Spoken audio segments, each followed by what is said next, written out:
ট্রাম্পের নতুন শুল্ক নীতি বাতিল চেয়ে যুক্তরাষ্ট্রের আন্তর্জাতিক বাণিজ্য আদালতে মামলা করেছে যুক্তরাষ্ট্রের অরাজনৈতিক আইনি সংস্থা লিবার্টি জাস্টিস সেন্টার। সোমবার 5টি মার্কিন আমদানিকারক সংস্থার প্রতিনিধি হিসেবে এই মামলার বাদী হয়েছে লিবার্টি জাস্টিস সেন্টার।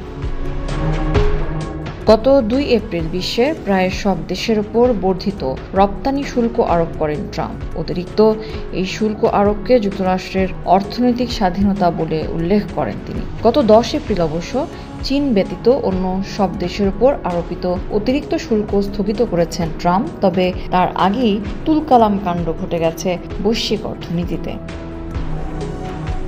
বিভিন্ন কোম্পানির শেয়ারের দামের হ্রাস বৃদ্ধির ফলে পুঁজিবাজার থেকে গায়েব হয়ে গেছে শত শত কোটি ডলার। লিবার্টি জাস্টিস সেন্টারের জ্যেষ্ঠ কর্মকর্তা ও আইনজীবী জেফ্রি শোয়াব এক বিবৃতিতে বলেন, কোনো ব্যক্তিরই শুল্ক বা কর আরোপের এমন ক্ষমতা থাকা উচিত নয় যা বিশাল বৈশ্বিক অর্থনীতিতে বিপর্যয়ের সৃষ্টি করতে পারে। যুক্তরাষ্ট্রের সংবিধান অনুযায়ী যাবতীয় কর বা শুল্ক আরোপের এখতিয়ার কংগ্রেসের, প্রেসিডেন্টের নয়। যুক্তরাষ্ট্রের প্রেসিডেন্টের এক মুখপাত্র রয়টার্সকে বলেন, প্রেসিডেন্টের বিরোধীরা সবসময়ই তার সব সিদ্ধান্তের বিপক্ষে বলবে, কিন্তু সত্য হলো বিভিন্ন দেশ, বিশেষ করে চীন, তার নিজের স্বার্থে যুক্তরাষ্ট্রের বাজার শোষণ করছিল এবং আমাদের প্রেসিডেন্ট আন্তর্জাতিক বাণিজ্য ক্ষেত্রে একটি লেভেল প্লেইং ফিল্ড দেখতে চেয়েছেন, এর বেশি কিছু নয়।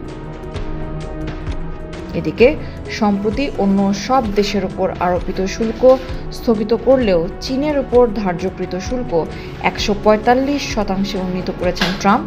তারই সিদ্ধান্তকে চ্যালেঞ্জ জানিয়েও মামলা হয়েছে যুক্তরাষ্ট্রের আদালতে।